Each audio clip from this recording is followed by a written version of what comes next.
네, 클래스통 오늘의 주제는 부동산입니다. 부동산 시장이 하락기에 접어들기 시작하면서 집이 있어도 고민이고 없어도 고민이실 겁니다.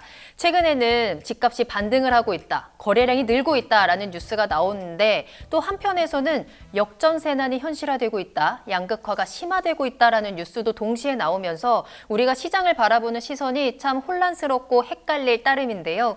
우리의 평생의 고민인 부동산, 현재 상황과 문제점이 무엇이고 또 어떻게 접근을 해야 되는지 이야기 나눠보도록 하겠습니다. 자, 오늘 한문도 교수님과 함께 이야기 나눠볼게요. 교수님 안녕하십니까? 네, 안녕하세요. 반갑습니다. 네. 자, 오늘 교수님과 함께 부동산 시장에 대해서 네. 냉정하고 또 객관적으로 좀 분석을 해볼 텐데요. 네. 일단은 현재 부동산 시장에 대해서 조금 상황을 짚어보면 좋을 것 같습니다. 네. 이 한국은행이 기준금리를 인상하기 시작하면서 부동산 시장은 좀 침체기에 접어들었고 사실 2022년의 부동산 시장은 참 암울했다라고 말할 수 있을 것 같은데요. 이제 2023년 들어오면서는 조금씩 분위기가 달라지고 있는 건가라는 생각이 들기도 해요. 네. 이제 2023년도 어느덧 절반이 지나가고 있는데 현재까지의 올해 부동산 시장 상황은 어땠을까요? 시청자분들이 아시는 것처럼 이제 1월 3일이었죠. 1월 3일 새벽도에 네. 규제 완화 대책, 분양권 전매 제한, 실거래가 의무 폐지, 중도금 대출 무제한, 또 네. 특례보험자 이론까지 이제 등장을 하면서 시장에 이제 강력한 연착륙 대책이라고 발표했지만 실질적으로는 잘못하면 투기까지 갈 수 있는, 그래서 정부에서 투기 조짐이 보이면 조절 들어가겠다 할 정도로 강력한 대책을 던졌어요. 네. 그 효과로 인해서 1월 달부터 작년은 1000대 이하의 거래량인데 서울 아파트 기준으로 1월 달에 1500개, 2월 달에 한 2700개, 3월에 2900개, 4월에 드디어 이제 3000개 조금 넘었어요. 맞아요. 그러니까 조금씩 나아지고는 있죠. 그리고 네. 5월 달도 약간 3000대 수준으로 갈 것 같아요. 그래서 실제로 작년에 비하면 거래량이 는 건 맞습니다. 그리고 또 추가적으로 호가가 조금 올랐어요. 실제 거래도 작년에 많이 내려왔잖아요. 네. 어떤 지역들은 뭐 40%까지 내려오고 그랬어요. 송파 같은 경우에 35% 정도 내려왔는데 올해 이제 그 정책으로 인해서 한 5에서 10% 정도 상승했습니다. 그러면서 매도 효과도 좀 올라가고 있고 기사가 좀 많이 나오죠. 뭐 상승이다, 바닥을 찍었다 기사들이 많이 나오는데 제가 이제 30년 부동산을 했는데 네. 그 어떤 상승의 모멘텀이요 예전과 비교하면 좀 약합니다. 결론적으로 말씀드리면 힘이 약하다. 네, 힘이 네. 많이 약하고 네. 거래량이 일단 서울 아파트 평균 거래량이 한 6,100건 정도 나와요. 10몇 년 동안 통계를 내보면. 근데 이제 이런 막강한 대책이 나왔음에도 불구하고 3,000건 겨우 유지하거든요. 그러면 반토막 수준이잖아요, 평균에. 그래서 네. 우리가 막 집값이 막 오를 때는 거래량이 기억나실 거예요. 재작년 영끌 때. 한 달에 15,000건, 12,000건 막 이랬단 말이에요. 그렇게까지 많았나요? 네, 그거랑 와. 비교하면 너무 차이가 많이 나죠. 그러니까 우리가 기저효과에 빠질 수가 있어요. 지금 언론에서 많이 상승 분위기 좀 북돋고 있고.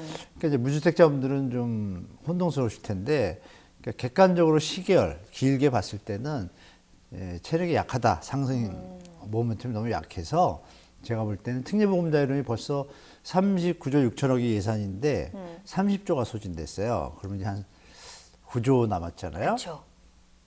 또 시장 분위기도 매도 효과가 올라가면서 거래량이 드디어 또 관망세로 좀 바뀌고 있어요. 수요자들이, 실수요자들이 많이 진입을 안 하는 거예요. 그래서 제가 볼 때는 이 시장이 상승 반전했다라고 확언을 할 수는 없습니다.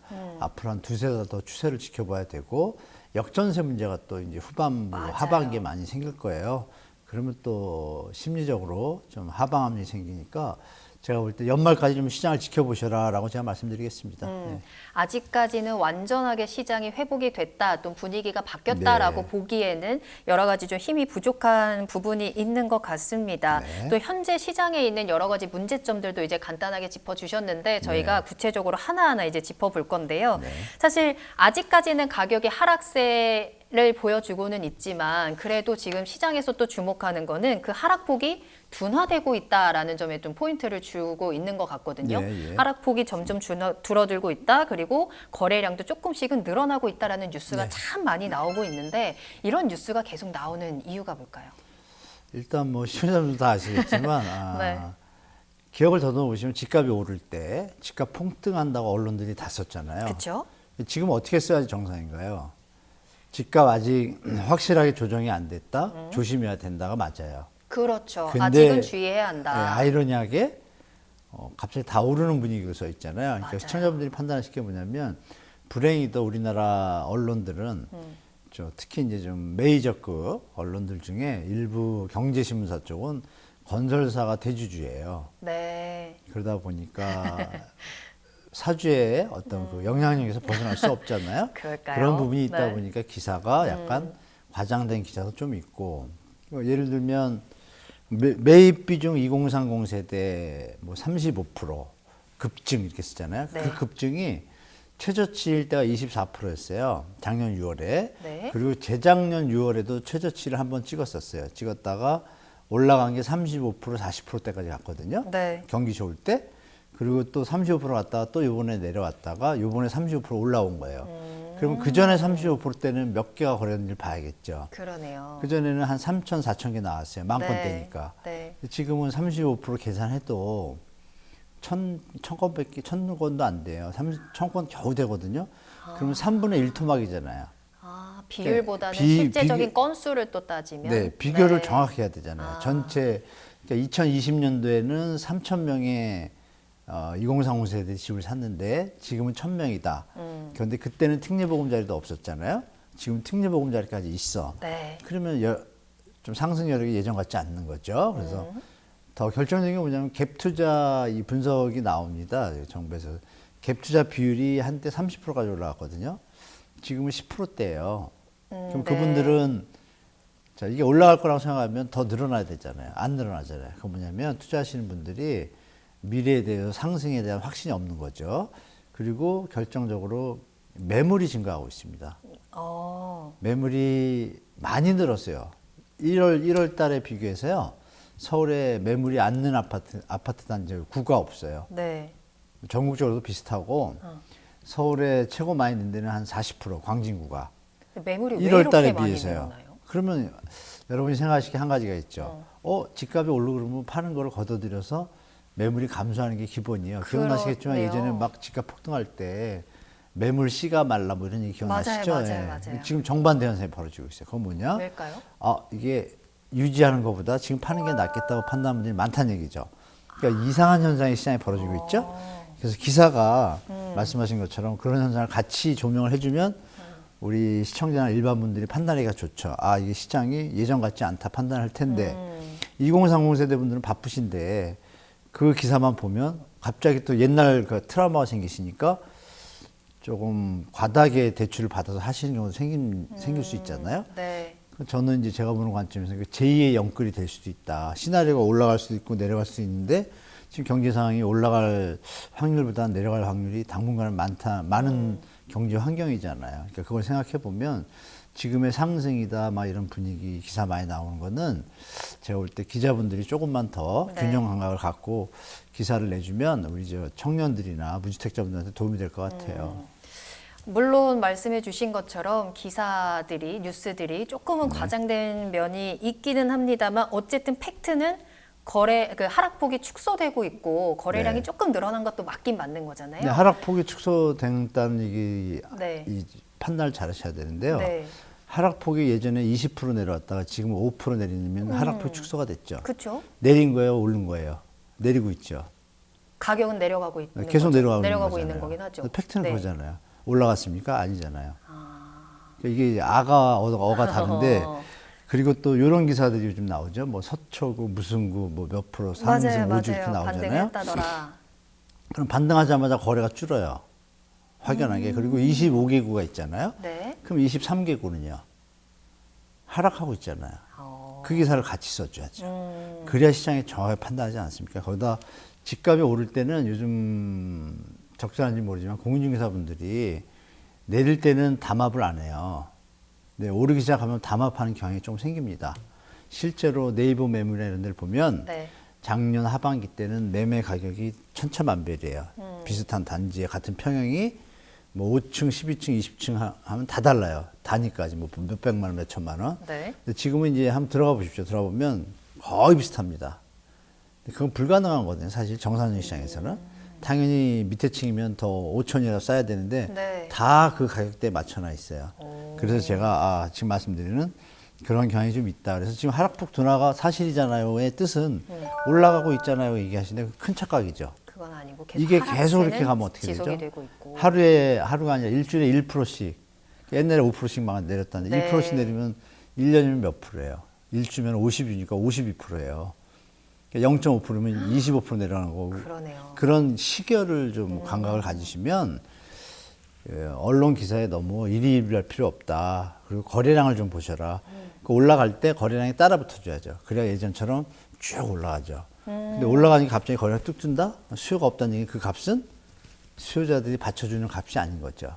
언젠가는 내려올 가능성이 많은 거죠. 네, 네. 그 시기가 저는 이제 하반기라고 보는 거고. 하반기. 네, 그렇게 우리가 말씀드릴게요. 또 하반기를 잘 대비를 해야 될 것 같은데 네. 말씀해 주신 것처럼 또 일부 지역에서는 근데 집값이 조금 반등이 나오긴 나왔었거든요. 그럼 왜 반등이 나왔을까요? 그 반등 개념들이 잘 보셔야 될 게.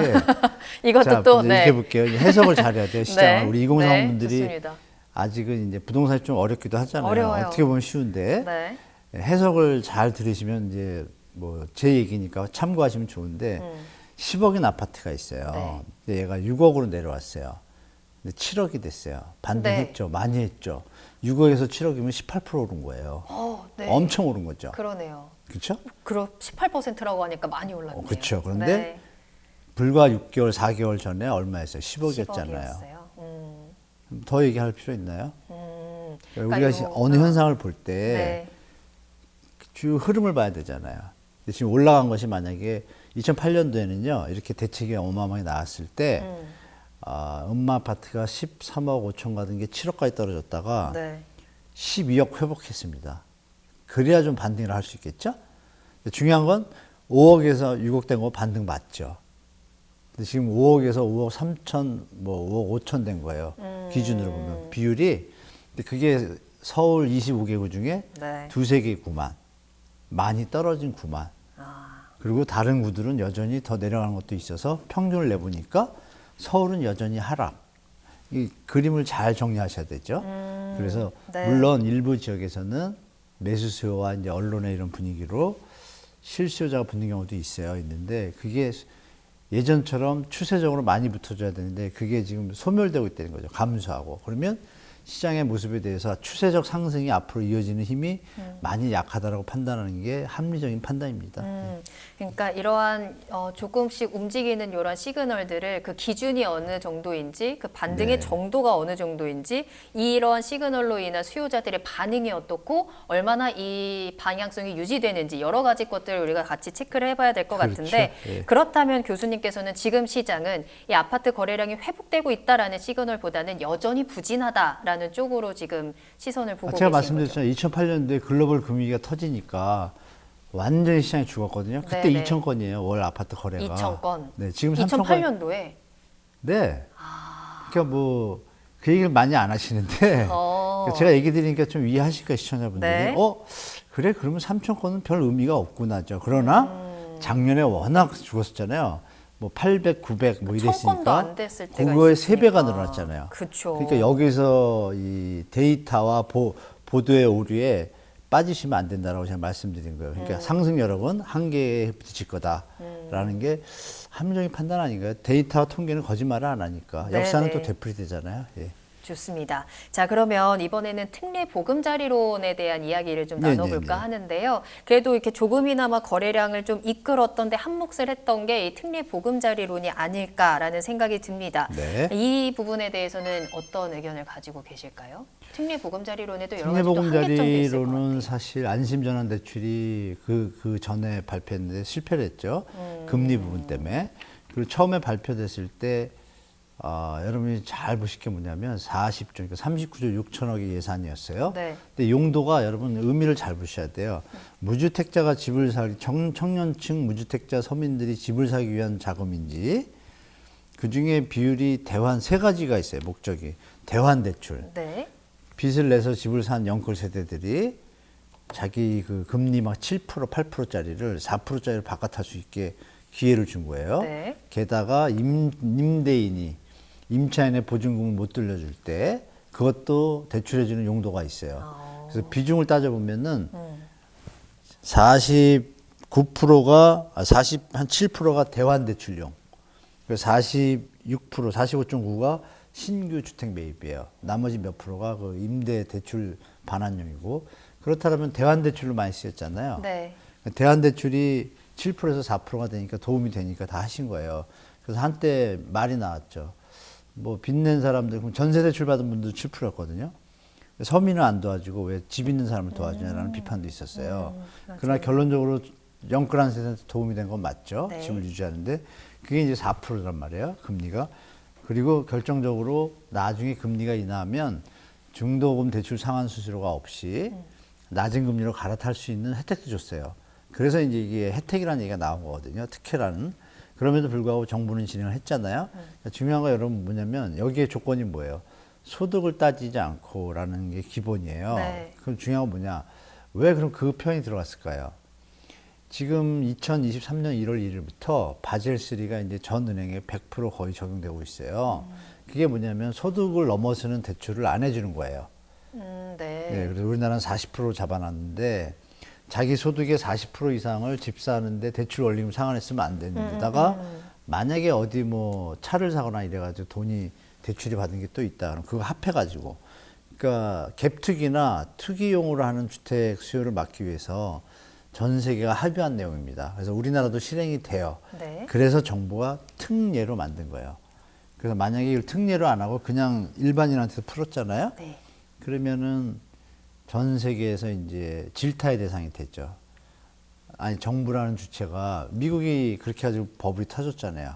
많은 사람이 힘들었고 그래서 합의한 내용이 바젤 3인 거예요. 그러니까 대한민국 함부로 할 수 없는데 IMF하고 OECD도 경고했고 영국의 이코노미스트도 분명히 경고를 했어요. 이런 네. 식으로 하면 안 된다라고. 근데 할 수밖에 없었던 건 뭐예요, 여러분?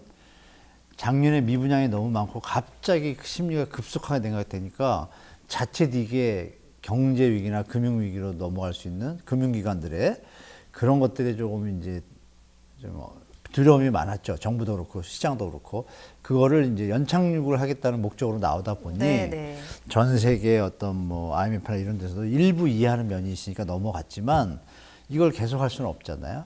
결론적으로 차후에는 소득 수준에 맞는 집값의 형성이 이루어지는 시기가 올 거 아니에요. 그러니까 지금 집값이 그럼 적정하냐 따져보면 아니거든요. 그 특례보금자리론이 소진이 되고 나면 또 만약에 그걸 한다? 그럼 예산이 지금 많이 없잖아요. 네. 누가 봐도 좀 이상하잖아요. 네. 그래서 제가 볼 땐 소진이 되고 나면 특례보금자리론의 역할은 다 했다고 봐요. 다 했고 충분히 했고 급한 불은 일단 껐잖아요. 네, 껐으니까 네. 좋은 효과도 있었는데 특혜라는 비판 또 전세자금 대출 받은 분들은 이런 게 없었잖아요. 자금이. 이건 약자를 위한 정책은 없고 공정과 상식하고는 좀 멀잖아요. 그런 부분에서 비판도 받았지만 대환대출 영끌로 급하게 사신 분들 네, 네. 특히 실거주 이런 분들이 7% 이자보다 못 견디거든요. 그분들을 그래도 구제해 줬다는 데서는 네. 긍정적인 측면도 분명히 있습니다. 그럼 우리 투자자분들이나 수요자분들은 이 특례 보금자리론을 활용을 하는 게 훨씬 더 좋은 좋았었죠. 건가요? 근데 중요한 건 좋았었는데 썼는데 주택 가격이 내려온 상태에서 그건 맞잖아요. 네. 근데 지금 요새 올라갔잖아요, 조금. 그렇죠. 그러니까 이 특례보금자리론이 기억을 더듬으시면 7일째 되는 날 기사가 났어요. 특례보금자리론 대흥행. 맞아요, 맞아요. 일주일 만에 10조 소진이에요. 10조예요, 일주일 만에. 그러면 아까 39조 6천 원이니까 40조잖아요. 그러면 한 달이면 소진 다 돼야 되죠. 그렇죠. 왜 안 되죠? 아직 남아 있죠. 아직도 남았는데 30조. 10억 가까이가? 네. 왜 그러죠? 몇 달째인데? 그거 여러분이 한번 또 생각해 생각해 볼 보시면 만한 왜 문제가 안 있겠네요. 쓰겠어요? 이거 집값이 너무 비싸죠. 결론은 왜? 비싸면 이자 내는 돈이 늘어나고 네네. 더 내려갈 것 같다라고 판단되면 안 쓰겠죠. 왜? 신문에서 언론에서 이런 보도가 나왔거든요. 급히 서둘러야 된다는 분위기를 많이 기사가 나왔어요. 매번 한 달에 한 번씩 나왔어요. 이제 얼마 안 남아 뭐 이렇게 얼마 안 남아가 몇 달이 가도 남아 있네. 그러니까 이런 부분에 대해서 시청자분들이 이거 뭐지라고 한번 네. 조금 이면에 그 생각을 해보시면 시장에 대한 어떤 느낌들이 좀 오실 거예요. 그렇죠? 알겠습니다. 네, 아직도 10조가 남았습니다. 아직도라는 표현을 사용해 네. 주셨네요. 자, 그리고 지금 시장의 문제로 또 하나가 떠오르는 게 역전세난입니다. 네. 부동산 가격이 많이 하락을 하다 보니까 이 역전세난이 특히나 올 하반기에 빠르게 확산될 것이다라는 우려가 지금 커지고 있더라고요. 그렇죠. 역전세, 깡통전세 지금 속출하고 있는 상황인데 좀 심각한 수준으로 받아들여야 될까요? 네.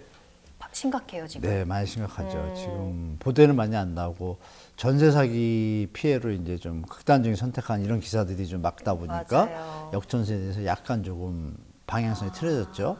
실제로 시장 상황은 어떠냐면 2022년, 그러니까 2023년 올해 하반기부터 아마 역전세가 다시 부각될 겁니다. 특히 강남을 발원지로 해서 끝나지가 않네요, 이 부동산의 어려움들이. 네, 발원지는 왜 네. 강남이라고 그러냐면 네. 강남에 입주 물량이 많아요. 입주 물량이 많으면 이런 부동산 경기와 상관없이 역전세가 나거든요.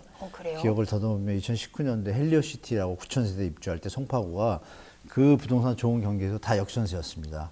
9,000세대가 물려오니까 네. 원래 있던 분들이 그러고 가잖아요. 네. 소화되고 뭐 그런 또 잔금을 전세보증금으로 채우려는 분들은 빨리 구해야 되는데 올 사람이 없잖아요. 그럼 어떻게 돼요? 역전세가 나가지고 났습니다. 그러면 경기 안 좋을 때는 더 심각하겠죠? 네. 지금 경기가 좋나요? 안 좋나요? 안 좀 좋죠. 안 좋죠? 네. 근데 지금 8월에 7, 8월에 한 은평구하고 해가지고 한 5, 6천 세대가 서울에 입주를 해요.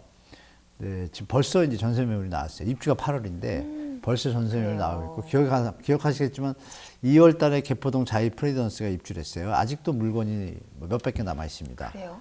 그러니까 이런 상황 속에서 또 나오는 거잖아요, 물건이. 그러면 잠시 올라가던 힘도 이런 영향들 때문에 네. 지금 역전세가 내년 상반기까지 이어질 거라고 봐요. 특히 기억을 더듬으면 2022년 말에 2년 전을 되돌아보면 2020년 말이잖아요. 그렇죠. 그렇죠? 네. 그때부터 기억하시면 2020년도 임대차 바뀌고 막 주택 가격도 오르고 전세 가격도 오를 때 그게 2022년 초까지 갔어요. 최고점이 전세가가 2021년 10월부터 2022년 1, 2월까지 최고점이에요. 전세 가격이 꼭지. 네. 그럼 2022년에 계약을 하신 분들은 만기가 언제죠? 2024년 2월이 되겠죠. 그 사이에도 있겠죠. 그러니까 앞으로 하반기에서 내년 1, 2월까지는 그런 일이 계속된다라는 걸 아셔야 됩니다. 예. 그럼 그에 대해서 우리가 어떤 대비를 해야 되는지가 궁금합니다. 우리가 또 이제 사람에 따라 틀리죠. 네. 집을 많이 갖고 있는 분들은 네. 빨리 집을 저렴하라도 팔아서 유동성을 그래요? 확보해야지 되지. 만약에 집이 10개가 있는데 1억씩 내려갔어요. 그럼 10억을 마련해야 되잖아요. 그러네요.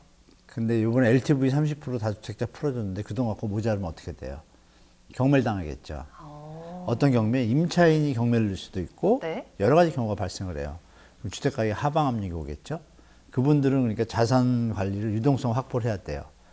여유가 없으시면 집 몇 개를 팔아서 이 나머지 만약에 전세난이 난 거에 대한 보증금 돌릴 준비를 하셔야 되고 물론 정부가 대출을 늘려줬지만 그것도 네. 모자랄 수도 있잖아요. 그런 준비를 하셔야 되고 1주택자는 뭐 아무 상관없고 시장이랑 그냥 가지면 되고 무주택자 입장에서는 역전세가 났는데 두 가지 선택이 있죠. 과감하게 빠져나오면서 월세를 가시고 나머지 돈을 초반에 금리 막 오를 때 있었잖아요.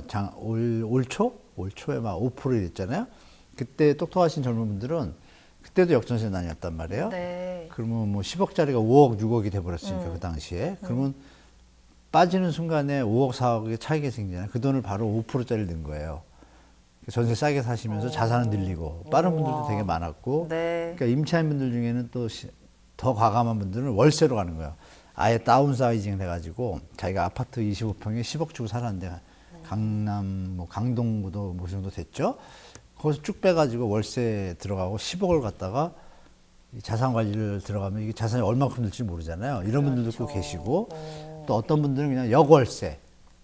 주인이 돈이 없고 빼주질 못하니까 돈을 도리어 받으면서 네네. 차액만큼 그렇게 시장이 벌어지고 있어서 제가 볼 때 그 현상이 이제 내년 봄까지 계속 되니까 그래서 연말까지 좀 시장 보라고 말씀드린 거고. 그렇습니다. 그렇군요. 좀 빠른 대비와 함께 또 현명한 전략이 필요할 것 같은데 이러한 문제들을 또 좀 해결해 주기 위해서 보증금 반환 대출을 확대하는 방안이 또 검토가 되고 있잖아요. 이게 좀 네네. 효과가 있을까요? 이게 한계가 있습니다. 효과가 있는 게 아니라 이것도 이제 그래요. 임대인을 도와주는 거잖아요. 네, 어떻게 그렇죠. 보면. 네. 그러면 지금 전세입자가 있고 임대인이 있으면 누굴 먼저 도와야 되죠? 상식적으로. 그런 사회 여론 때문에 한계가 있을 수밖에 없어요. 지원하는 방안에 대해서. 근데 지금 이미 아까 말씀드린 특례보금자리로는 안 해도 임차인 보증반환형 대출도 해준단 말이에요. 네, 네. 근데 그걸 썼을 거고. 근데 자격이 안 되는 분들이 있어요. 자격이 안 되는 분들은 이제 좀 외면받으니까 네. LTV를 30% 풀어줬는데 그거에 또 해당 안 되는 경우가 있어요. 뭐냐면 대출을 10억짜리 집인데 대출을 3억 받았는데 네. 전세가 8억일 경우가 있단 말이에요. 그러면 집값을 넘었잖아요. 근데 그 사람은 대출을 더 해줄 수 없죠. 당연히 네. 풀어줬어도. 네. 그러니까 그분들은 알아서 정리 들어가야 되는 거고 네. 이 부분은 뭐냐? 네. LTV를 다주택자를 묶어놨었기 때문에 문재인 정부 때 좀 풀어줬잖아요. 그러면 예를 들어서 10억인데 8억에 있는데 5억으로 낮췄다 그러면 30% 받으면 이거 반환이 되거든요. 이런 분들한테는 도움이 돼요. 현재 하고 있는데 여기서 더 완화한다? 그럼 계산을 해보면 그럼 50%? 50%면 현재 보증금이랑 안 맞아요. 오버슈팅이 나요. 그러니까 한계가 있다고 드린 말씀이 그거죠. 만약에 60% 해준다 그러면 전세 보증금이 6억이면 10억짜리가 2억이 오버슈팅이 되잖아요. 그럼 나중에 문제가 되면 어떻게 돼요? 그러니까 이게 풀긴 풀지만 네. 애를 쓰겠지만 정부가 네. 이것이 그럼 원래대로 하면 시장 논리에 맞춰야죠. 자유공정 상식이 하면 어떻게 해야 돼요? 놔둬서 집값이 너무 비싸니까 문제가 생겼으니까 팔게 둬야죠. 그럼 이런 얘기가 나오죠. 팔아도 안 팔리는데 아니죠. 싸게 팔면 팔리죠. 맞죠. 이 논리로 가야 청년들이 살아나고 출산율이 살아나고 하는 초석이 될 텐데 아직도 제가 볼 땐 기득권들의 어떤 프레임에 빠져가지고 자꾸 그 사람들이 마치 불쌍한 사람처럼 코스프레가 돼서 그건 아니죠. 불쌍한 게 뭐가 있습니까? 돈이 많은데 팔아서 차익이 생기면 되는데 차익이 안 생긴다. 그거는 자기가 능력이 안 되는데 갭 투기한 거잖아요. 그러니까 집값이 올라갈 걸 보고 정상적인 투자가 아니잖아요. 그거는 시장에서 정리가 되게 놔둬야죠. 그걸 정부가 개입해서 도와주는 게 어느 정도까지 이해가 돼요. 10억짜리인데 7억인데 담보 가치가 있으니까 30% 이거는 이해가 되지만 오버해가지고 문제가 생길 소지를 하는 완화 이런 부분은 사실 이게 시장에 지금 간을 보는 거거든요. 정부가 그런 정책 프레임이나 방향성은 좀 보기는 안 좋습니다. 제가 볼 때. 그래서 진짜 원한다면 전세자금 대출자부터 챙겨야겠죠. 그게 원칙적이지 않은가요? 저는 뭐 그렇게 말씀드릴게요. 예. 좋습니다. 청년들부터. 이 정부의 정책에 대한 부분은 참 여러 가지 의견들도 많고 네. 또 근본적인 부분부터 어디에 우선순위를 둬야 하느냐부터 시작을 해서 참 생각해 볼 부분이 많은 것 같습니다. 아닙니다. 생각 부분이 아니에요? 많은 게 아니고요. 네. 여러분 생각해보세요. 다주택자 250만이에요. 네. 1주택자, 무주택자가 2천만 가까이 됩니다. 그쵸. 2,200만 가구 중에. 맞아요. 그러면 민주주의의 기본이 뭐예요? 다수를 위해서 다수의 행복과 소수의 최소한의 피해잖아요. 여기까지 말씀드리면 아실 겁니다. 무슨 말씀인지. 네. 알겠습니다. 자, 그러면 지금까지 쭉 이야기를 들어보니까 사실 다음 질문이 그거입니다. 교수님이 그래요? 생각했을 때 네네. 지금이 일시적인 회복이냐 아니면 네. 추세적인 반등이냐 사실 이에 대한 해답은 이미 주신 것 같아요. 네. 근데 사실 일시적인 회복이라고 볼 수 있느냐에 대해서도 이제 이야기를 듣다 보니까 좀 물음표가 생기기는 네, 하거든요. 그럴 수 있죠, 예. 그렇죠. 자, 그렇다면 시장이 이제 완전히 추세적으로 반등이 나왔다라고 보려면 어떤 변화들, 어떤 시그널들을 좀 봐야 될까요? 지금 시그널의 의미가 없습니다. 굳이 그래요? 이제 질문에 대해서 답변을 드리면 네. 조건이 거래량이 있을 것 의미 있는 같아요. 수준까지 늘어나고 평균 거래량을 넘는 수준 그리고 전세 가격이 상승 추세로 바뀌고 현재 미분양이 증가하다가 요즘 잠깐 멈췄잖아요. 네네. 분양을 안 하니까 멈춘 거거든요. 네, 미분양이 좀 대폭 감소하고 이렇게 세 가지가 동시에 이루어지면 추세적 반등이 시작인데 이것이 네. 시계열로 가야죠. 최소한 반년 정도 이어지면 네. 이제 추세적 반등 자리에 들어섰다고 할 텐데 지금 결정적인 게 뭐냐면은 알프레드 마샬의 수요 공급의 법칙에서 기본이 전제 조건이라는 게 있잖아요. 그럼 지금 전제 조건이 뭐예요? 다른 상황이 고정됐을 때 얘기해요. 지금 말씀드린 거. 그런데 경제 위기가 왔어요. 네. 그럼 얘가 가다가 계속 갈까요? 못 가잖아요. 꺾이잖아요. 그렇죠. 그러니까 여러분이 생각하실 거는 반등 신호는 그거지만 여러분들이 잘 보셔야 될 게 뭐냐면 항상 부동산은 경제 패턴을 벗어날 수 없다. 경제 상황을. 이걸 더 먼저 보셔야 됩니다. 그래서 사실은 부동산만 쳐다보시면 큰일 나고요. 경제, 물가, 금리 공부도 좀 하셔야 되고, 미국의 프레드 자료가 많아요. 프레드라는 곳에 세인트루이스 연방준비은행의 네. 자료도 보시고 뭐 물가지 이런 거 계속 공부하셔야 이 아까 말한 데이터들이 그 다른 CPI나 무슨 물가지 이런 것들이 안정적일 때 지금 말씀드린 내용이 들어가면 무조건 추세적 반등이지만 지금은 그 가정들이 상태가 안 좋다. 변동성이 너무 심하다. 네. 그러니까 말씀드린 내용은 팩트는 팩트지만 전제 상황이 지금 틀리다라는 거를 머리에 두시고 시장에 대처하시 바랍니다. 네, 조금 더 거시적인 관점에서 부동산 시장을 좀 바라보도록 네. 하겠습니다. 사실 부동산 시장이 하락세에 접어들기 시작한 시초라고 할 수 있는 것 중에 하나가 기준금리를 급격하게 올리면서 이러한 상황이 벌어졌다라는 분석도 많이 나오고 있거든요. 근데 이제 한국은행이 기준금리를 계속해서 동결하고 있는 상황이잖아요. 최근에는. 그렇다면 부동산 경기를 고려를 했을 때 금리와 또 주택 매매 가격 이 실제적으로 얼마나 상관관계가 있는 건지 좀 궁금합니다. 네. 상관관계는 일단 논문이 여러 개가 있습니다. 특히 또 한국은행에서 작년에 보고서도 나왔어요. 이걸 가지고 네. 계량병을 가지고 했는데 그때 수치로는 이제 1% 올랐을 때 금리가 1년 차일 때 0.4에서 0.7%, 2년 차에는 0.9에서 2.8% 금리가 그렇게 오른 상태에서 쭉 가면 네. 1% 올랐을 때 3% 정도 내리는 거예요. 최대 하락한다고. 2년째. 네. 이게 이제 논문이나 보고서의 통계상 나온 수치이고 네네네. 여기서 이제 더 중요한 점은 뭐냐면 여러분들이 금리가 내리기 전에 오르기 전에 인상하기 전에 이미 한국은 주택 가격 하락 조짐이 있었습니다. 그걸 먼저 보셔야 돼요. 금리는 두 번째입니다. 그래요? 그럼요. 예를 들어서 노무현 정부 때는요. 네. 3.25이던 2005년도 금리가 3.25 정도 됐어요. 근데 너무 막 버블이 터지니까 금리를 1년 뒤에 5%로 올립니다. 그러면 지금 말씀하신 질문의 패턴에 의하면 집값이 내려가야 되거든요. 그렇죠. 웬걸요? 더 올랐어요. 6년, 7년, 8년 초까지 올랐어요. 어허. 리먼 타지기 전까지. 네. 왜 올랐을까요? 금리는 5%인데 경제 성장률이 6%, 7% 버는 게 더 경제 많아요. 상황이 네. 좋았구나. 그러니까 금리가 영향을 준다는 것도 아까 네. 말씀드린 경제 이론에서 전제가 있어야 되는 거예요. 그러니까 누누이 말씀드리지만 네. 자꾸 뭐 요것만 보고 시장을 얘기하거나 언론의 기사나 이런 것들을 믿으시면 안 돼요. 절대. 그러면 주위 상황이 지금 예를 들어서 금리가 10%인데 네. 집값이 바닥 수준이라고 가정하면 올라갈 일이 남았을 거 아니에요. 그렇죠. 그러면 10%의 금리는 언젠가 또 내릴 거라고 판단되면 계산을 네. 해서 수요가 슬슬 생기겠죠. 근데 집값이 너무 높은데 금리가 2%예요. 그러면 2%라도 못 사는 거예요. 안 그러니까 사죠. 간단하게 그렇죠. 계산해 보시면 2% 이자가 20원인데 집값이 100원이 오르면 못 사죠. 의미가 없잖아요. 근데 5%인데 집값이 40원 내려면 살 수가 있잖아요. 그러네요. 그러니까 여러분 금리는 네. 그 절대치로 보시면 안 되고 여러 전제 조건이 정상적일 때는 맞는 말씀이고 통계상도 맞지만 지금 상황은 특히나 변동성이 너무 심한 시기니까 금리가 인하면 집값이 내려갈 거다라는 착각은 절대 하시면 안 되는 것이 이미 반증된 게 2009년도에 네. 글로벌이 터지고 미국이 0.25로 금리를 낮춰요.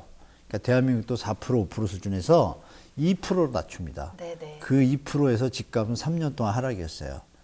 왜 그걸 무시하죠? 우리 기자분들이 좀 써줬으면 좋겠습니다. 예. 그러면 이제 우리가 그래서 미국의 FOMC를 항상 주목을 하잖아요. 그렇죠. 이번에는 금리를 인상할 것인가, 동결할 것인가, 네, 네, 네. 언제 인하에 네. 대한 신호가 나올 것인가. 근데 이제 5월까지는 그렇죠. 조금씩 이제 빅스텝을 베이비 했죠. 베이비 5월에 스텝을 했었죠. 베이비 0.25% 포인트. 예. 근데 이제 6월에 과연 동결을 할 것인가에 대한 좀 가능성이 커지고 있는 것 같기는 커지고 있죠. 한데 예, 예. 만약에 동결을 한다라고 했을 네. 때는 이게 또 어떤 효과를 불러올까요? 동결하는 게 좋은 게 아닌 거거든요. 사실은 여러분들이 잘 그럴까요? 모르셔서 그런데 네. 물가 금리를 알고 나면 물가가 완전히 잡혀야 되는데 안 잡히면 동결하면 시장에 어떤 신호를 주냐면 여기서부터 더 안 오를 거야라는 판단을 들잖아요. 네. 그러면 사람들이 뒤에서 계산기를 두드립니다. 주식, 채권 딜러부터 해서 다 계산기를 두드려요. 이 라인에서 수익이 나는 사업을 이제 들어가기 시작해요. 그리고 인하할 그러네요. 거라는 그쵸. 어떤 기대 심리도 추가시켜요. 그 인하하면 수익률이 높아지는 거잖아요. 네. 그런 계산에서 부동산 가격에 변동성이 생기기 시작해요. 그렇겠죠. 그러니까 이제 근데 여기서 중요한 건 뭐냐면 일부 잘 모르는 분들은 급히 따라가면 안 되는 게 거기서 인하할 거라고 예측되는 기사나 이런 것들이 많이 나올 거예요. 그러나 지금 미국의 형태를 보면 미국의 적자 폭도 엄청나서 함부로 인하기 힘든 게 이번에 부채 협상 결렬이 좀 나왔잖아요. 뭐 그러니까요. 셧다운 얘기도 들어보셨을 텐데 네. 셧다운이 터지면 일단 우리나라는 진짜 힘듭니다. 사실 저쪽에서 터졌는데 우리하고 상관이 없는 것 같지만 저기서 셧다운이 한번 터지면 달러가 갑자기 강달러가 돼요. 그쵸. 강달러가 되면서 그 영향이 아까 말씀드린 물가가 올라가고 환율이 막 바뀌고 그럼 부동산에는 치명적인 악재예요. 근데 그게 보이지 않는데 금리가 인하를 지금 만약에 보통 8번 하잖아요. 1년에 네. 8번 하는데 금리 인하를 뭐 2, 3개월에 한정은 한 번도 없습니다. 미국 역사상. 경기 침체 8번을 보니까 짧을 때가 8, 9개월 그리고 길 때가 한 1년 정도 지나면 베이비를 밟아요. 근데 그 사이에 사고가 터지면 어떻게 돼요? 확 내리죠. 리먼 브라더스처럼. 그럼 아까 말씀드린 3% 4%였다가 0.25로 내렸는데 주택가는 어떻게 돼? 더 박살이 나고 있어. 네. 이걸 잘 생각하셔야 돼요. 그러니까 언론에서 뭐 아이고. 금리나 이런 거에 대해서 아이고, 네. 착각하시면 큰일 납니다. 그래서 그러면 미국이 1년은 그렇게 가겠구나라고 예측을 하시면 거기에 맞춰서 시장이 편성되겠죠. 재편되겠죠. 그럼 그 상황에서 우리가 무역 수지가 좋아야 되는데 안 좋으면 네. 그래서 이제 시장을 제가 연말까지는 좀 변동성이 심하니까 네. 부동산에 급하게 안 들어가서 될 것 같다라고 저는 이제 예측하고 있는 거고. 근데 실제로 제 생각도 모자랄 수 있으니까 뭐 VIP를 총괄하시는 뭐 센터장님들하고 의견을 나눠 보면 그분들도 아직은 좀 더 기다려 보는 게 낫지 않나는 의견이 많아요. 그러면 아, 제 생각도 안 틀리구나. 맞을 수도 있겠구나 생각이 들고 틀릴 수도 있겠지만 그럼 그분들도 저보다 공부 많이 하신 분들인데 그런 분들이 좀 많은 거예요, 주위에. 그래서 아, 그러면 나도 안 틀릴 가능성이 많구나.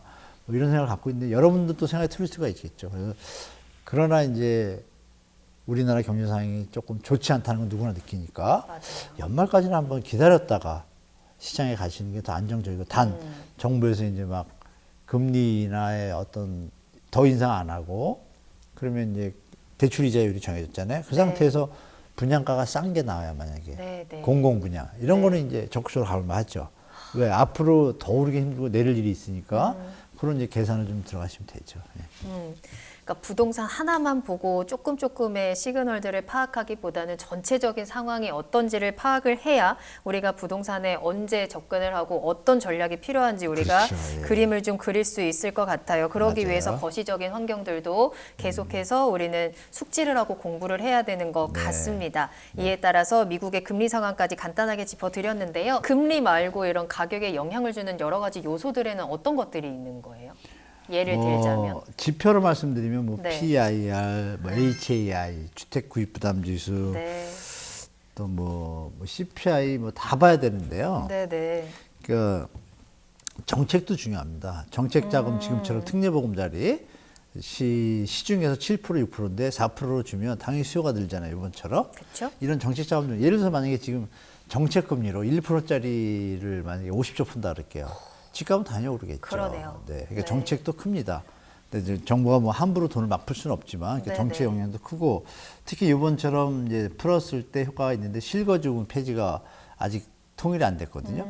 그러면 투자하려는 분들 입장에서는 투자에 부담이 돼요. 투자 수요가 준다는 건 시장의 감소 요인이잖아요. 그런 정책도 너무 중요하고 그다음에 이제 입주량도 엄청 중요하죠. 예를 들어서 지금 집값이 막 오른다 그러는데 집이 갑자기 100만 개가 튀어나온다 그러면 어떻게 되겠어요? 사람들이 아, 나중에 사도 되겠구나. 네. 집이 넘치는데 이런 생각을 하잖아요. 네. 그럼 사는 사람이 줄면 당연히 가격이 또 내려오겠죠. 그게 언제 벌어졌냐면 1990년도. 90년대 노태우 정부에서 200만 원으로 공급하겠다고 발표를 하고 나니까 10년 동안 집값이 안정됐습니다.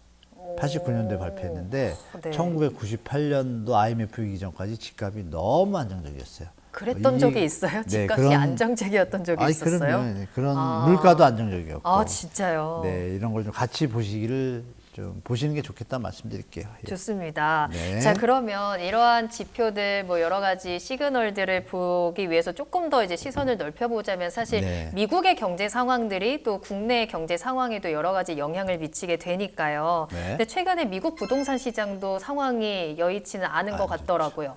뭐 상업용 부동산 가격이 12년 만에 하락했다라는 소식이 나오고 이러한 소식이 나오니까 미 연준에서도 좀 주시를 하고 있는 것 같던데 이러한 미국 시장의 변화들이 또 어떤 영향을 미치게 될까요?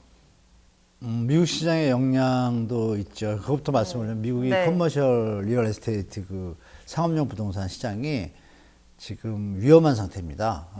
위험해요. 빌딩 공실률이 역대 최대치입니다.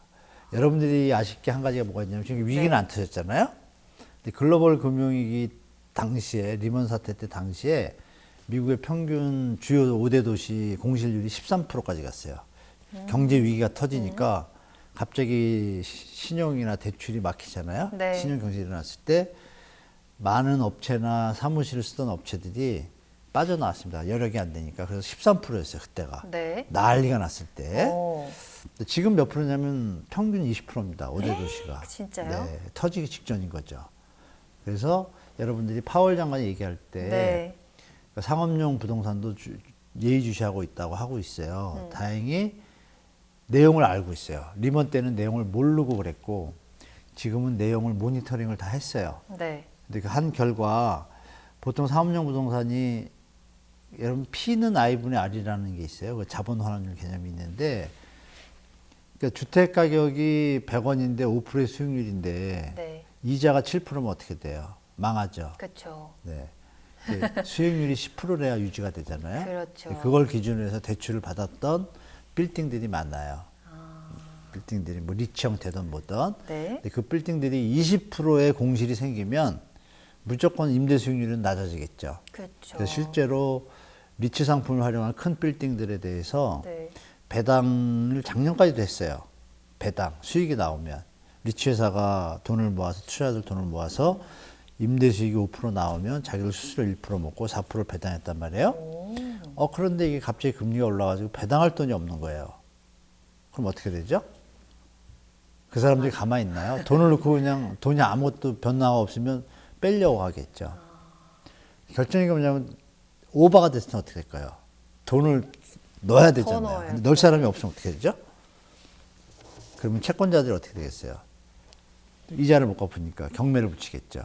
그 직전입니다. 아, 진짜요? 예, 그래서 심각하다는 게 네. 한 번 뉴스 몇 번 나오고 뭐 가라앉았나 생각하시면 큰일이고 아직 터지기 직전입니다. 그래서 터지면 영향이 어떻겠냐 물어봤잖아요. 네. 자, 중요한 건 거기 터지는 거가 상관없이 네. 대한민국도 비슷한 상태입니다. 이걸 잘 모르시더라고. 우리나라도 상가 네네. 공실률이 그렇게 우리나라도 상업용 아니 상가 공실률이라 오피스. 오피스. 오피스가 일본이니까 오피스는 살아 있어요. 다행히 대한민국은. 오, 네. 서울하고 또 수도권의 조금 핵심 도심 지역은 오피스 공실률이 도리어 줄고 있어요. 그런데 반면에 네. 상가, 오피스텔, 지식산업센터, 물류 뭐 여러 가지 이제 리테일 상업용이 있잖아요. 네네. 상업용 오피스가 주지만 나머지도 물량이 많아요. 그 부분들에 지금 제2금융관 대한민국에 투자하거나 브릿지론이라고 아실 거예요. 그거를 투자한 분들이 지금 다 멈춘 상태입니다. 그 대출 액수가 꽤 돼요. 그래서 조금 뉴스에 가끔 나오는데요.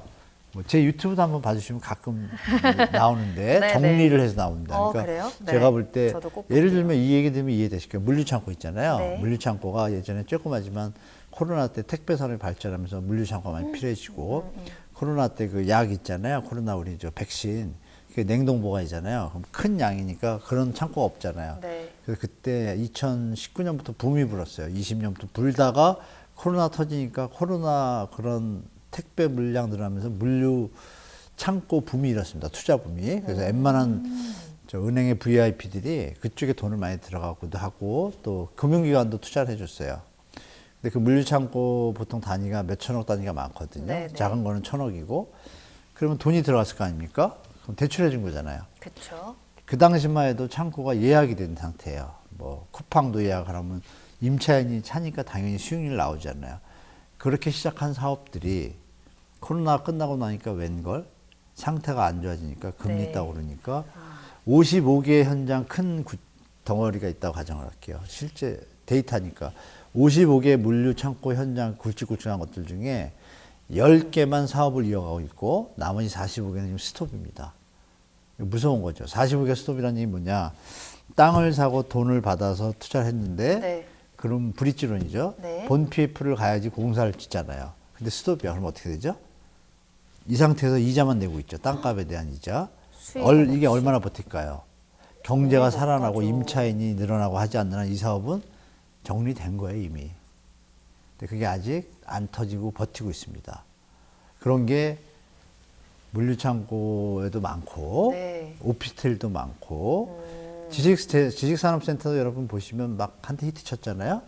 히트 쳤다 요즘 보면 지식산업센터 쭉 5층까지 올라갔는데 만약 7층짜리다. 갑자기 여기서 공사가 느려져. 네. 왜 그러죠? 뭐 이런 일들이 벌어지고 있어서 대한민국도 만만치 않다. 미국의 영향이 아니라 그래서 네. 두 개의 어떤 쬐고만 지뢰들이 있기 때문에 그것이 터졌다고 가정을 했을 때 심리가 어떻게 될까요? 더 위축되죠. 네, 더 거기까지 무섭고. 말씀드리겠습니다. 예. 그래서 제가 연말까지 기다리라는 게 그런 뜻이에요. 곳곳에 경제 펀더멘탈적으로 안 좋은 뉴스들이 너무 많아서 지금 뭐 조금 특례보금자리로는 규제 하나로 부동산이 뜬다고 해서 이게 올해 계속하고 계속 올라갈 거라 하는 거는 환경이 너무 안 받쳐주니까 보수적으로 시장에 대처하시라고 그래서 말씀드린 겁니다. 지금 진짜 시장에 시한폭탄이 너무 많이 있는 것 같은데 그 폭탄 중에 하나가 또 부동산 PF 대출에 그렇죠. 대한 문제가 아닐까 네, 싶어요. 이제 가장 큰 걸림돌 중에 하나로 뽑히기도 합니다. 정말 경고등이 강하게 켜져 있는 상태인데 이 부동산 PF 부실 문제에 대해서 조금 더 자세하게 좀 이야기를 해주실래요? 그 부동산 PF 문제가 가시화된 거는 간단합니다. 부동산 PF라는 게 프로젝트 파이낸싱, 그러니까 사업에 대해서 미래에 들어올 수익을 바라보고 금융기관에 대출을 해주거든요. 네네. 프로젝트 파이낸싱, 자금을 프로젝트에 대해서 준 거예요.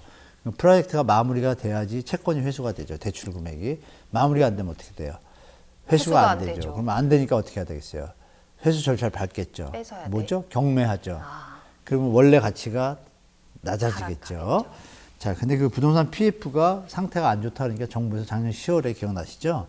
50조 투입해가지고 채권 안정 펀드 투입해가지고 맞아요. 그 중에 일부분을 건설수 쪽에 PF에 그 ABCP를 지원해주겠다 해가지고 그 지원 들어갔어요. 일단 들어갔는데 중요한 건 뭐냐면 지원을 해줬다는 건 뭐예요? 유지가 되는 거잖아요.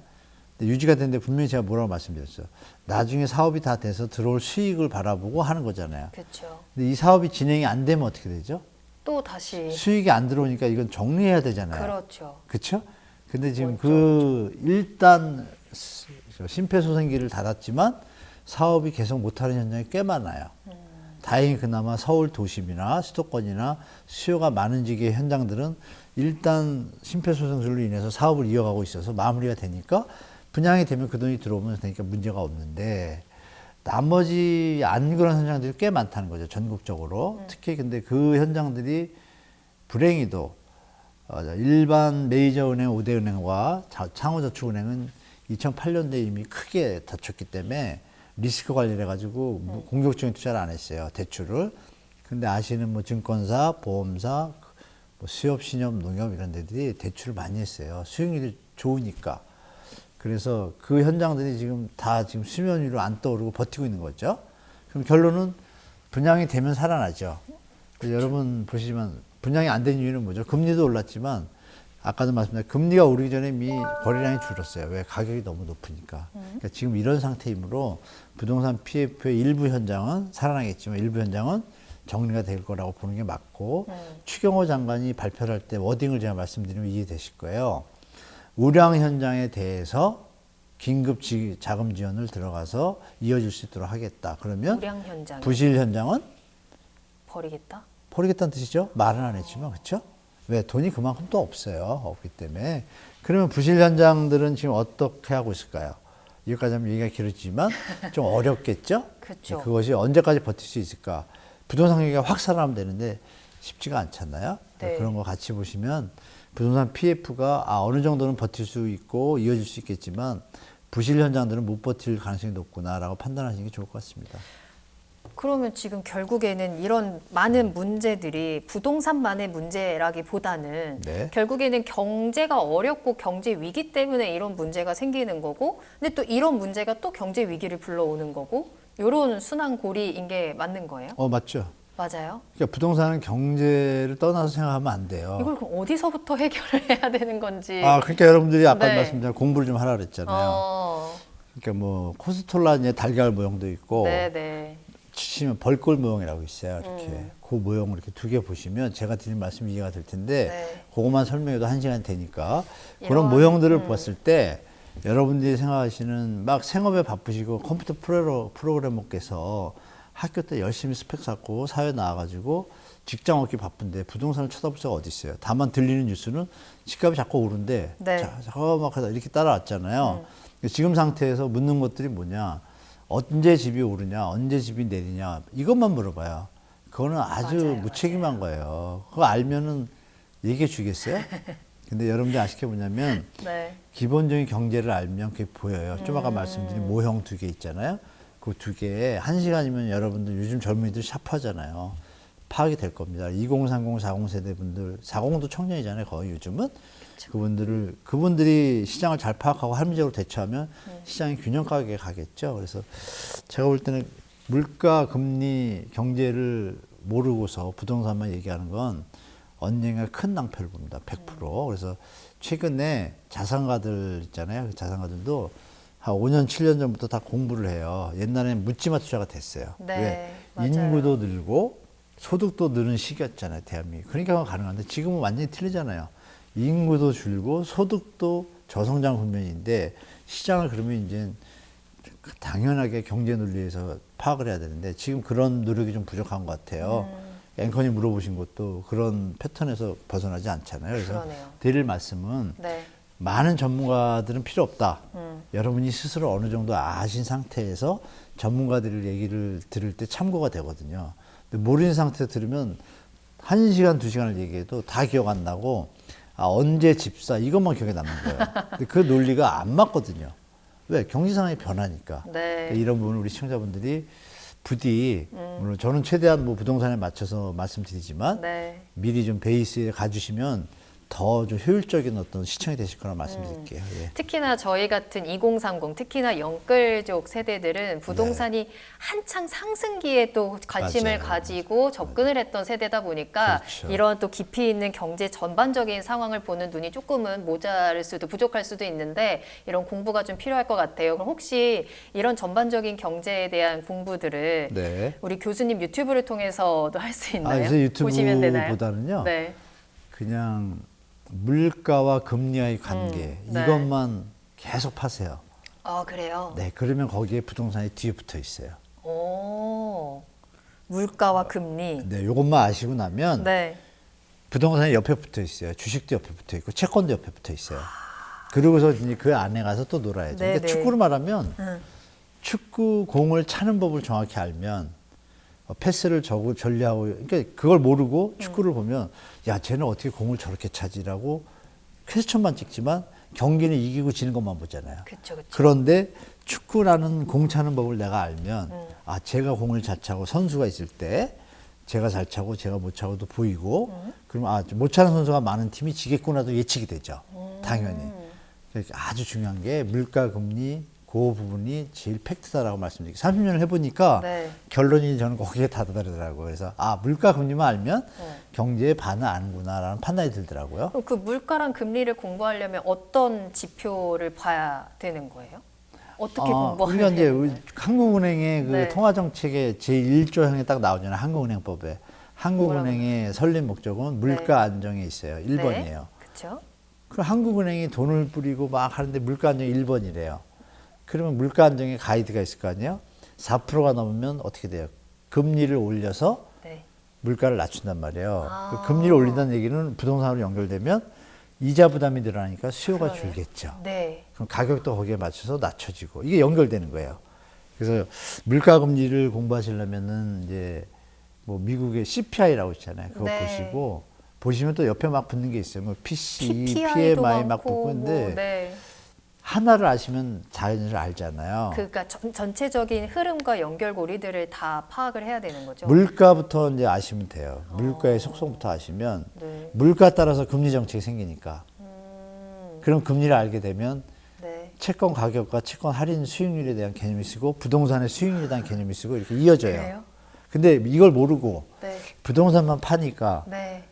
우리가 말씀 거래량이 오르고 뭐 하고 이것만 자꾸 얘기하니까 맞아요. 네. 제가 얘기를 해봤자 저는 이제 경제를 보고 있잖아요. 아, 경제가 안정적이다? 그러면 이제 아까 말씀드렸던 수요 공급 이론이 맞는 거고 경제가 안 좋으면 수요 공급 이론은 두 번째인 거예요. 금리도 두 번째고. 이거 좀 상관성을 경제 해보니까 여러분 제가 느낀 건 이래요. 경제를 해보니까요. 네. 진짜 2년이면 파악될 거 1년도 안 걸릴 거를 경제학자분들이 잘 안 가르쳐 주는 것 같아. 일반인들한테. 그래서 제가 해보니까 네. 저는 사실 1시간이면 이해시킬 수 있을 정도로 좀 됐어요. 한 10년 보다 보니까. 그래서 너무 어렵지 않더라. 핵심만 들어가시면 그 논리만 이해하면 되잖아요. 나머지 살만 붙이면 되니까 네. 너무 경제에 겁먹으실 필요 전혀 없더라고요. 제가 보니까. 그래서 계속 제가 물가 금리만 얘기하잖아요. 물가 금리만 아세요 그러잖아요. 그럼 답이 다 있습니다, 여러분. 그렇다면 여기서 이제 궁금해집니다. 네네. 그렇다면 내가 부동산에 접근을 하고 부동산을 매매를 하기 위해서는 어떤 방법이 필요한가? 이제 그에 대한 이야기를 조금 더 네. 구체적으로 나눠보도록 할게요. 말씀하셨듯이 사실 저도 무주택자이기는 합니다만 뭐 시장에 대해서 뭐 긍정적인 이야기들이 조금씩 나오면 지금 집을 사야 되나라는 불안감이 커지고요. 그렇죠. 근데 또 아니야 아직은 아니래 아직은 계속해서 여러 가지 시한폭탄들이 있대라고 이야기를 하면 또 그것도 불안해집니다. 그럼에도 그쵸. 불구하고 저뿐 아니라 많은 투자자분들이나 수요자분들, 무주택자분들은 이런 비슷한 생각을 항상 불안감을 가지고 시장을 그쵸. 보고 계실 거예요. 맞아요. 언제 사면 되지? 언제가 내가 가장 안정적일까? 그렇다면 아직까지는 무주택자들이 시장에서 매수 심리가 완전히 살아났다라고는 할 수 없을 것 같아요. 매수 심리는 실제로 살아난다는 기사들이 요즘 나오잖아요. 여기서 이제 또 페이크가 하나 있는데요. 살아났죠, 예전보다. 당연히 거래량이 늘어났으니까. 그런데 지금 말씀하신 불안감이 많잖아요. 네. 이게 믿어도 되나 그렇잖아요. 맞아요. 네, 팩트부터 하나 말씀드리면 네. 그 매수 심리가 살아났지만 아까하고 똑같아요. 10억짜리가 5억이 됐다, 6억이 된 거는 큰 의미가 없잖아요. 그쵸. 물론 무주택자 입장에서 1억이 더 비싸진 건 맞죠. 5억일 때 샀으면 최고인데, 그죠? 근데 그때는 어때요? 준비가 안 돼 있잖아요. 급하게 지금 시장이 변하니까. 근데 지금은 이제 시장이 급하게 변한 상태에서 어떤 형태로 갈지 좀 예측하셔야 되는데, 네네. 매수 심리 높아졌다 하는 자료가 제가 알기로는 106.7 뭐 이런 표현을 써요. 근데 그게 국토연구원 자료거든요. 네. 여기서 팩트를 얘기하면 깜짝 놀라실 텐데 KB나 이런 데는 매수 심리가 70, 80 이렇게 돼 있어요. 100 이하예요. 차이가 너무 많이 나는데. 네. 근데 국토연구원 자료가 기사에 또 나오는 거예요. 그러면 국토연구원 자료의 내용을 말씀드리면 네. 국토연구원은 또 방식이 어떠냐면 우리가 100을 보통 상시하잖아요. 여기는 200이 기준이에요. 네. 그래서 진짜요? 네. 그래서 95에서 진짜요? 114까지는 네. 중간 보합이에요. 데이터 자체가. 근데 여기서 106만 갖다 기사를 쓰면 어떻게 돼요?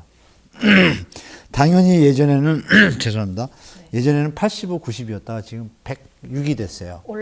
그러면 마치 올랐네. 느낌이 100을 넘어서 막 살아난 것 같은데 그게 그러니까요. 아니라 국토연구원 자료상은 114까지가 보합이에요. 이거 속는 거죠. 진짜요?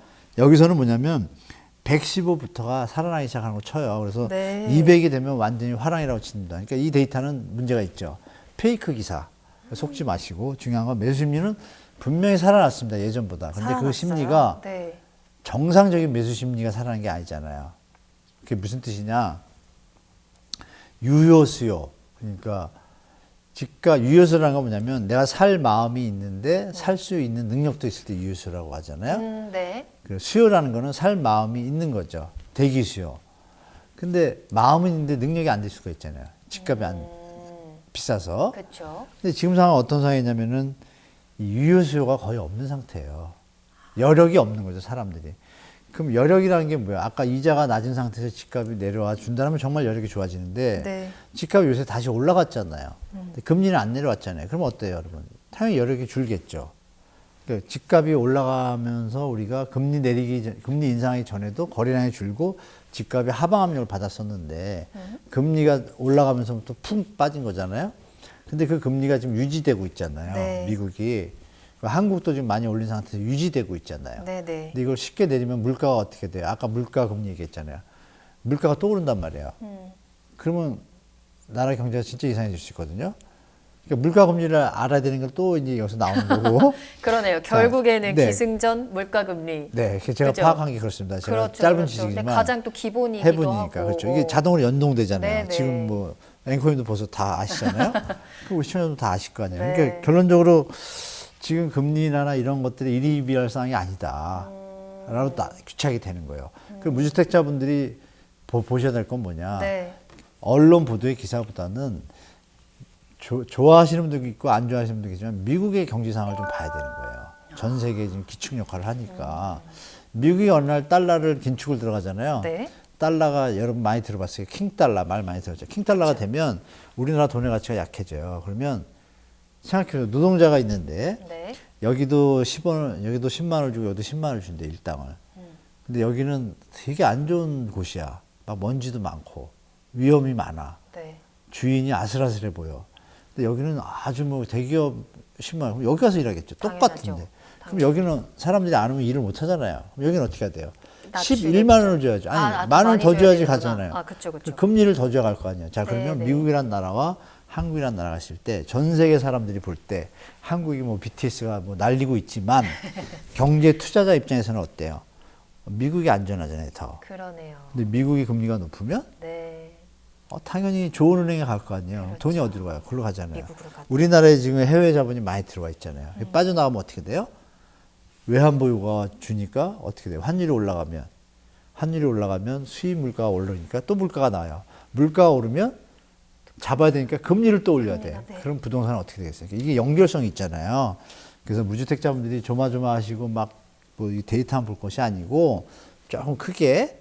그러니까 이제 아빠 엄마가 있는데 우리들이 막 뭐 돈을 아껴 쓰고 그러면 뭐예요? 누나하고 형하고 뭐 하면 뭐예요? 아빠가 돈을 많이 벌어야 이게 나눠주는 게 많아지잖아요.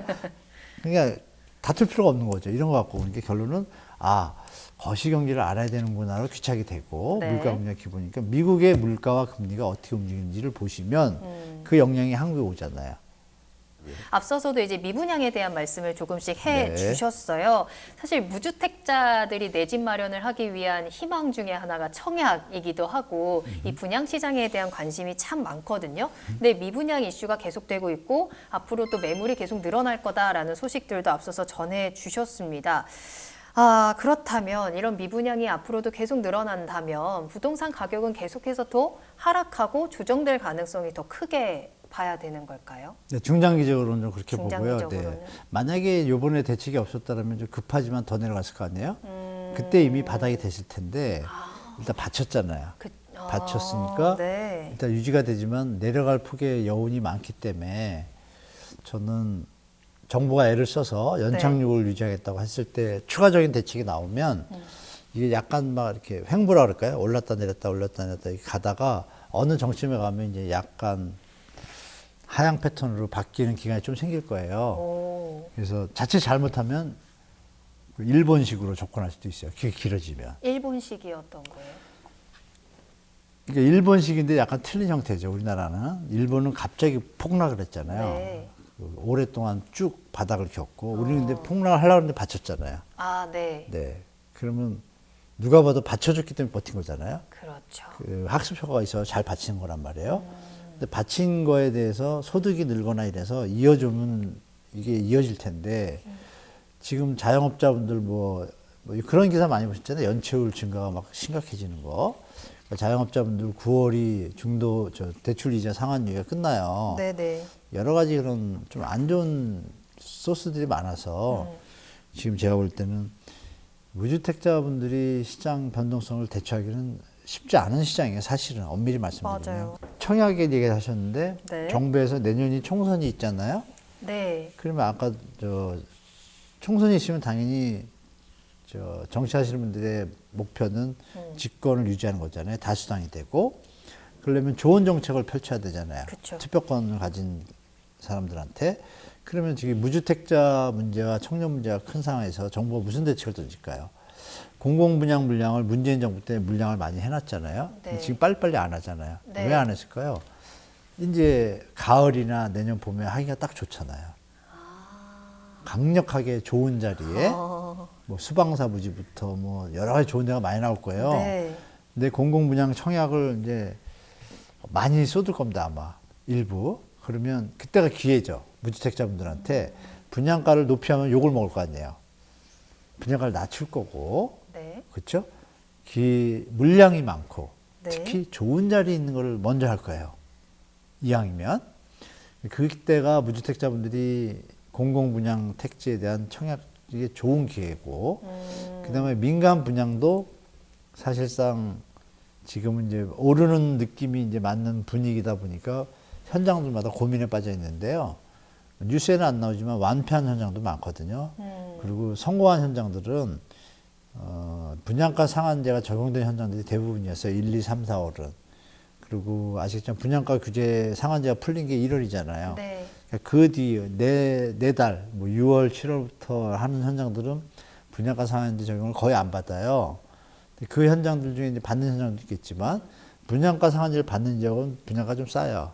그건 완판이에요. 지금도 계속 완판인 거고. 풀었지만 뒤늦게 이제 들어오는 것들은 해당이 안 되는 것들은 분양가를 좀 높일 거예요. 용인 플렉스시티처럼 푹푹 올라가는 것도 있거든요.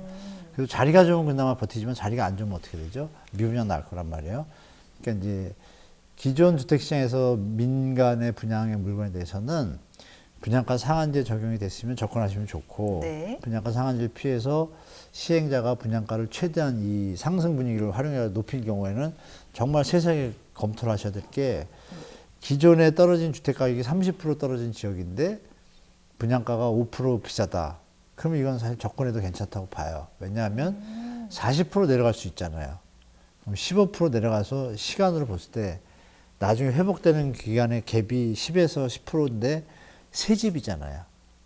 새 집에 베니피트를 준다라 그러면 중고가 집은 반값은 아니지만 일반적으로 중고부품은 반값이 되잖아요. 네. 근데 기존 주택 시장이 5억인데 얘가 6억이에요.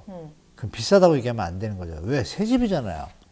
그런 개념에서 그 5억이 네. 25% 정도 빠졌다 그러면 조금 어떤 밴드에 들어가잖아요. 매입이 가능한. 그런데 현장은 들어가셔도 되지만, 근데 20%밖에 안 빠졌는데 분양가가 10%더 비싸. 그러면 이게 10%밖에 안 빠진 거잖아요. 이거는 상식적으로 봐도 좀 더 빠질 것 같잖아요. 그러네요. 그거는 후순위로 두고 이렇게 전략을 잘 잡으시면 좋을 것 같습니다. 001번, 2번 민간인데 민간일 때는 계산을 살짝 해보시고 마지막으로 그런데 입주 물량이 많아 그 동네. 그러면 이건 무조건 더 내려간단 말이에요. 그러네요. 그러면 그건 다음 분양때 들어가는 게 낫겠죠. 뭐 이렇게 정리해서 말씀드리겠습니다. 예. 그럼 전략을 좀 정리하시면 좋을 것 같아요. 예. 그러게요. 뭐 부동산마다 그리고 그 분양 물건마다 아마 다 상황이 다를 테니까 그렇죠, 그렇죠. 우리는 좀 꼼꼼한 계산이 필요할 것 같고 네. 그러다 보니까 지역별로도 좀 차별화가 나타나고 양극화가 심해진다라는 뉴스들도 좀 맞습니다. 자주 보이는 것 같아요. 근데 앞서서도 이제 뭐 가을 겨울쯤에 이제 어느 정도 이제 그 좋은 부지에 공급이 나올 거다라고 나옵니다. 말씀해 주셨잖아요. 뻗다가 아니라 나오게 되어 있습니다. 나올 거예요? 네, 100% 입니다. 얼마나 나올까요? 양이 많아요?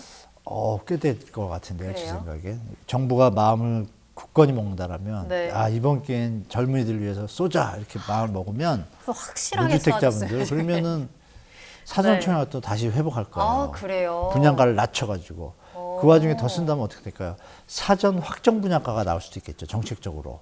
그건 간단해요. 보세요. 땅을 갖다가 문재인 정부 때 희소식이네. 다 수용이 됐잖아요. 정리하고 네. 보상했잖아요. 네. 그럼 땅값 있잖아요. 땅값에다 건축비 뻔하잖아요. 네. 그렇죠?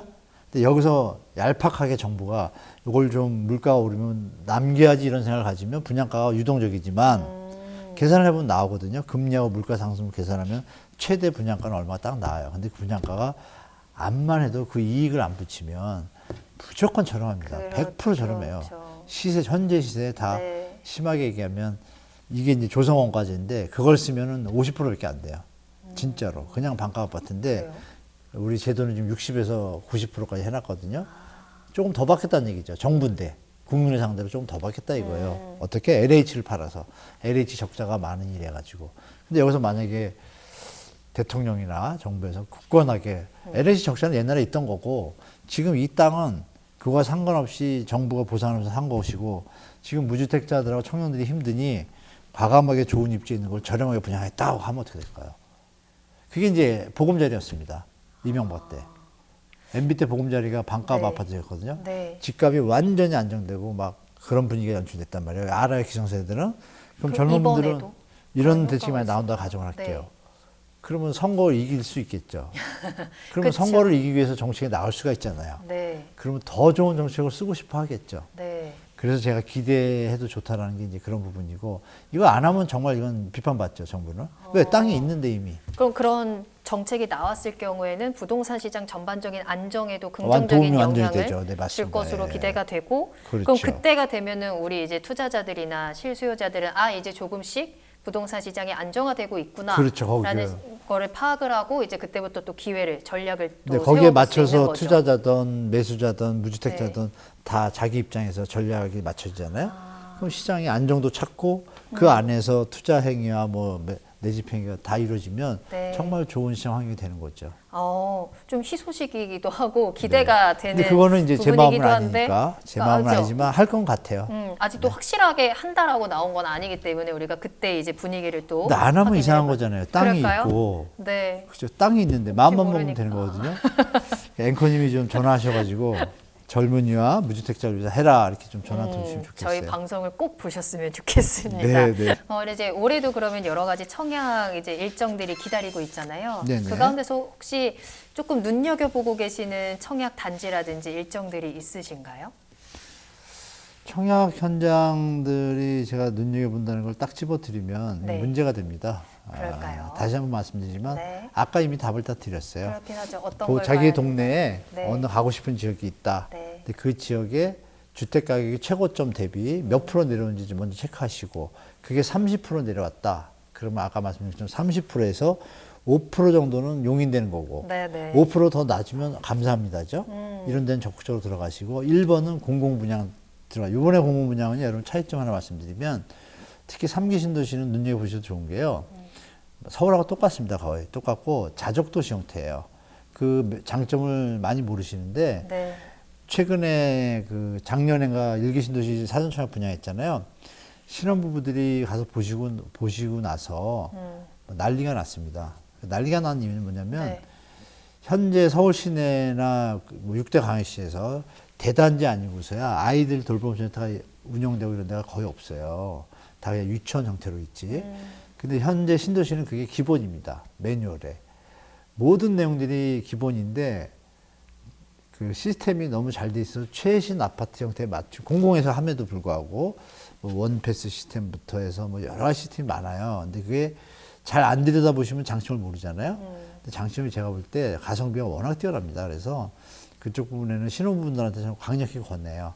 거기서 안전하게 사시다가 적정한 시점에 10년, 20년 애기 생기고 학교 갈 때쯤에 서울에 진입할 수 있을 정도의 공공분야니까 저렴하잖아요. 네. 그러면 시세에 맞춰서 갭이 생길 것이고, 그걸 사다리 삼아가지고 서울 진입도 용이하실 거고, 그냥 계속 사셔도 되고, 여러 가지 장점이 있으니까 청약 전선에는 민간 분양은 아까 말씀드린 그런 작전으로 가시면 되고, 공공 분양은 적극적으로 보셔야 됩니다. 네. 무조건 제가 볼 땐 어떤 자본 현재 시장 상황에서 도움이 되는 어떤 자산 관리, 내 집 마련에 도움이 되는 상황이니까 공공 분양, 거기다 또 브랜드 있잖아요.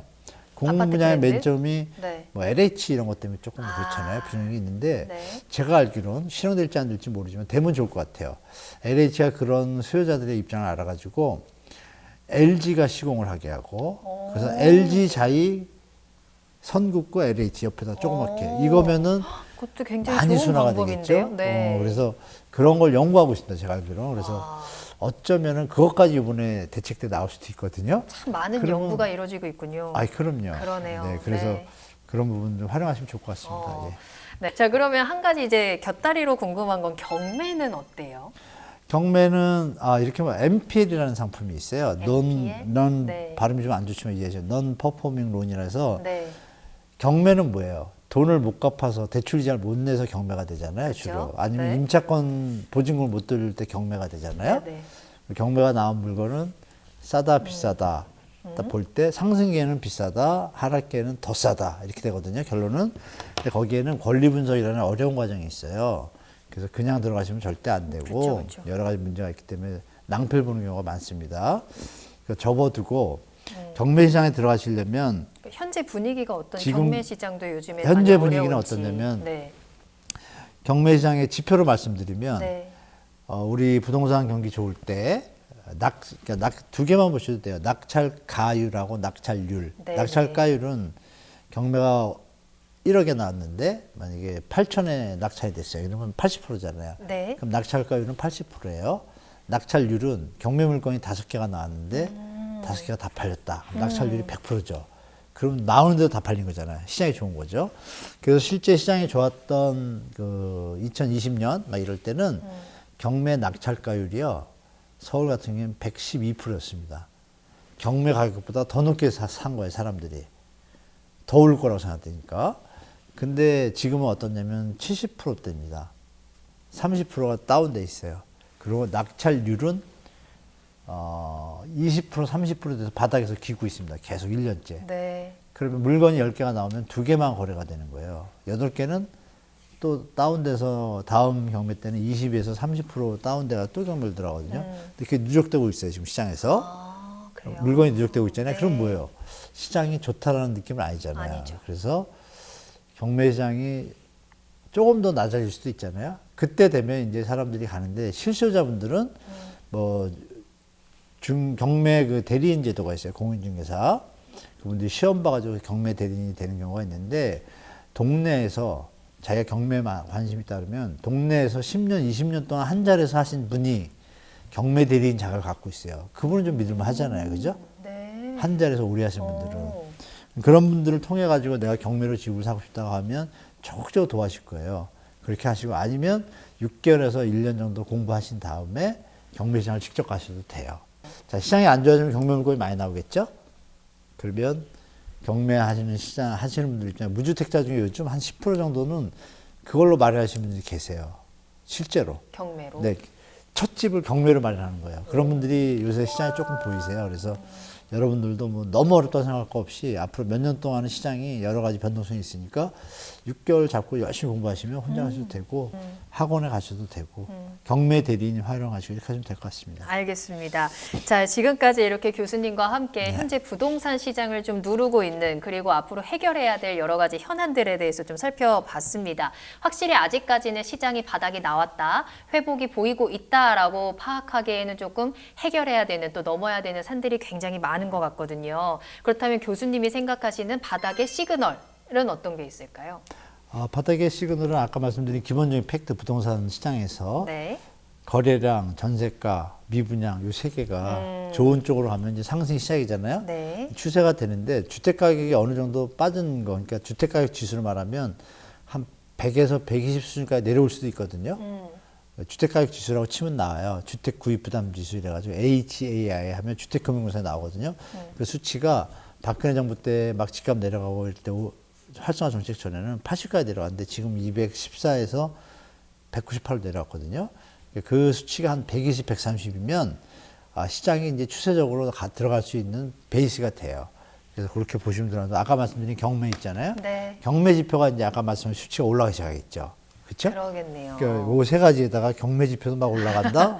네. 이러면 일단 부동산 시장에서 팩트가 된 거고 거시적으로는 이제 금리가 미국 경제가 물가가 잡혔다라든지 미국 금리가 내려왔는데 안정적인 상태에서 내려온다든지 대한민국 금통위에서도 경제 물가가 잡혔습니다. 무역 수지가 살아나고 이런 형태 속에서 금리가 안정적으로 베이비로 안정적으로 넘어가면 소득이 늘기 시작하는 시점, 이건 좀 먼 얘기죠. 그러네요. 거시도 좀 같이 보시고 팩트로 보면 그것만 보시면 되고 거시는 물가 금리 또 보시라고 또 말씀드릴게요. 네. 알겠습니다. 자, 그럼 마지막으로 우리 조금 더 안전하게 그리고 현명하게 부동산에 접근하기 위해서 우리 시청자분들께 조언 한 말씀 한마디 딱 정리해 주시면 네. 어떻게 해주실까요? 여러분들이 집을 사시는 거는 그 거주의 목적이 1번이실 텐데 조금 네. 발전하면 이제 더 발전하면 투기의 목적이 되는데요. 그게 종점은 뭐죠? 돈을 버는 거죠. 실거주 제외하고 돈을 버는 목적은 뭘까요? 돈을 버는 게 목적이 돼서는 안 되고요. 수단이어야 됩니다. 목적은 뭔가요, 여러분? 그 행복이잖아요. 우리 가족의 행복, 본인의 행복인데 주위에서 이 집으로 인해서 네. 이혼하시는 부부들 제가 많이 봤습니다. 그 이유는 뭐 과도한 욕심을 냈을 때 문제가 터지면 서로 탓을 하면서 그 원래 목적은 뭐예요? 부부가 행복하려고 했던 건데 네. 부동산이라는 매개체 수단이 잘못 적용되면 원래 목적을 잃어버립니다. 수단 때문에. 이런 불행한 일을 막기 위해서는 여러분 절대 목적이 뭔지를 다시 한번 새기시고 가족의 행복을 위해서 뭐 투자든 투기든 내 집 마련이든 1번을 그렇게 순위를 두셔야 되고요. 결정적으로 건강해야 됩니다. 제 주위에 돈을 좀 많이 버셔서 계속 투자하시다가 어떤 난관에 봉착하게 되면은 병을 얻어가지고 조금 이렇게 별나라고 하신 분도 주위에 많습니다. 부동산 분야에. 그래서 건강을 챙기시고 부동산 투자나 내 집 마련의 목적이 가족의 행복이라는 점을 꼭 명심하시고 시장에 접하시면 절대 수단에 휘둘리지 않는 행복한 삶을 살 수 있다라고 말씀드리겠습니다. 네, 교수님과 이야기를 나누면서 부동산 네. 시장에 대해서 좀 헷갈리고 답답했던 부분들이 어느 정도는 확실하게 정리가 되는 것 같습니다. A이니까 B일 것이다 라고 하나의 지표, 하나의 단순한 현상만 보고 부동산 시장을 파악할 수는 없을 것 같아요. 조금 더 넓게 멀리 큰 그림으로 우리 거시적인 부분까지 함께 파악을 해야 된다라는 거, 그러기 위해서 우리는 꾸준한 공부가 필요할 것 같고요. 나와 우리 가족의 행복을 위한 부동산에 대한 접근이 필요할 것 같습니다. 아무쪼록 집이 있는 사람도 없는 사람도 조금 더 안정적인 부동산 시장을 만날 수 있었으면 좋겠습니다. 자, 지금까지 평생의 고민인 부동산 어떻게 접근해야 되는지에 대해서 한문도 교수님과 자세한 이야기 나눠봤습니다. 교수님과 먼저 인사드릴게요. 오늘 감사합니다. 네, 고맙습니다. 네, 클래스통 부동산과 관련한 이야기 오늘 여기서 마치도록 하겠습니다. 시청해주신 여러분 고맙습니다.